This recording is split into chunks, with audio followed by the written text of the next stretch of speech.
আসসালামু আলাইকুম। আজকের ভিডিওতে আপনাদেরকে দেখাবো অ্যান্ড্রয়েড মোবাইলের কোন আইসির কী নাম। অনেক নতুন টেকনিশিয়ান বাইরে আছেন, অ্যান্ড্রয়েড মোবাইলের কোন আইসির নাম কি আপনারা এখনও ঠিকভাবে জানেন না। আজকে আমার ভিডিওটি যদি আপনারা দেখেন তাহলে আপনারা জানতে পারবেন যে অ্যান্ড্রয়েড মোবাইলের কোন আইসির নাম কি। প্রথমে আপনাদেরকে যে আইসিটি দেখাবো সেই আইসিটি হলো পাওয়ার আইসি। পাওয়ার আইসি চিনার উপায় হচ্ছে পাওয়ার আইসির আশেপাশে অনেকগুলো বাক কয়েল থাকবে। আপনারা দেখতে পাচ্ছেন কালো কালার, বাদামি কালার, সবগুলোই হলো মূলত বাক কয়েল। যে আইসির পাশে অনেকগুলো বাক কয়েল থাকবে আপনারা ভেবে নেবেন সেটাই পাওয়ার আইসি। আর যদি তা না বুঝেন তাহলে বাক কয়েল আছে এমন আইসির যে নাম্বারটা থাকবে, এখানে আপনারা যে নাম্বারটা দেখতে পাচ্ছেন সে নাম্বারটা লিখে যদি আপনারা চার্জ মারেন গুগলে তাহলে আপনারা জানতে পারবেন যে এটা আসলে কি পাওয়ার আইসি নাকি।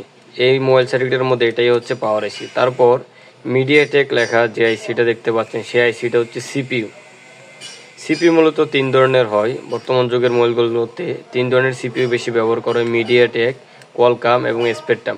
বর্তমানে অ্যান্ড্রয়েড মোবাইলগুলোতে বেশিরভাগই মিডিয়াটেক এবং কোয়ালকামের সিপিইউ বেশি ব্যবহার করা হয়, কিন্তু আইটেল, ইনফিনিক্স, টেকনো এই মোবাইলগুলোতে বেশিরভাগ স্পেকট্রামের সিপিইউ ব্যবহার করেন। এখানে মিডিয়াটেক লেখা যেটা দেখতে পাচ্ছেন চারকোনা, এটাই হচ্ছে মূলত সিপিইউ। সিপিইউর পাশে হচ্ছে ইএমএমসি। ইএমএমসি সবসময় সিপিইউর পাশে থাকবে।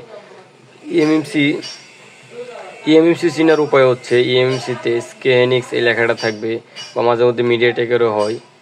তো ইএমএমসি চিনার উপায় হচ্ছে ইএমএমসি সবসময় সিপিইউর পাশে থাকবে। তারপর উপরে এক পাশে যে আইসিটা দেখতে পাচ্ছেন সেই আইসিটা হচ্ছে ওয়াইফাই আইসি। ওয়াইফাই আইসি চিনার উপায় হচ্ছে ওয়াইফাই আইসি বেশিরভাগই লেগ আইসি হয়। আর ওয়াইফাই আইসি সবসময় মোবাইল সার্কিটের উপরের দিকে থাকবে, মানে অ্যান্টেনার আশেপাশে থাকবে। এই আইসিটা মূলত ওয়াইফাই এবং ব্লুটুথ এই দুইটার কাজ করে থাকে। আপনারা যদি না চিনেন তাহলে এখানে দেখেন লেখা আছে মিডিয়াটেক 6631N। এটা লিখে যদি আপনারা চার্জ মারেন তাহলেই আসবে যে এটা একটি ওয়াইফাই আইসি, গুগলে আপনারা দেখতে পারবেন। তারপরে অপর পাশে আপনাদেরকে দেখাই। অপর পাশের এখানে যে সেকশনটা দেখতে পাচ্ছেন এই সম্পূর্ণ সেকশনটাই হচ্ছে নেটওয়ার্ক সেকশন। এখানে প্রথম যে আইসিটা রয়েছে এটা হচ্ছে আরএফআইসি। আরএফআইসি মূলত নেটওয়ার্কের কাজ করে থাকে।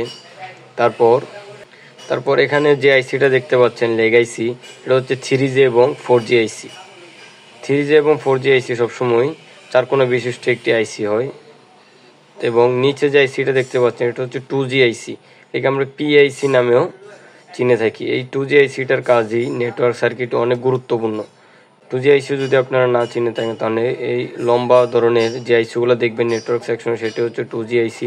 কনফার্ম হওয়ার জন্য আপনার আইসির নাম্বারটাকে লিখে যদি চার্জ মারেন তাহলেই আপনারা দেখতে পারবেন যে এটা 2G পিআইসি নামে আসবে। তো এই মোবাইলটাতে আর তেমন কোনো আইসি ব্যবহার করা হয় নাই। এই মোবাইলটাতে চার্জিং আইসি ব্যবহার করা হয় নাই। না হলে অ্যান্ড্রয়েড মোবাইলে আরেকটা আইসি থাকে সেটা হচ্ছে চার্জিং আইসি। এটাতে চার্জিং আইসি ব্যবহার করা হয় না, পাওয়ার আইসির মধ্যেই একসাথে পার্টিশন করে দিয়ে দেওয়া হয়েছে। তো আপনারা যদি মোবাইল সার্ভিসিংয়ের কাজ শিখতে চান তাহলে আমার চ্যানেলের ভিডিওগুলো আপনারা দেখবেন। আমার চ্যানেলের ভিডিওগুলো দেখে আপনারা মোবাইল সার্ভিসিংয়ের কাজ শিখতে পারবেন। তো আপনারা কী বিষয় নিয়ে ভিডিও চান তা আমাকে কমেন্ট করে জানাবেন। আসসালামু আলাইকুম।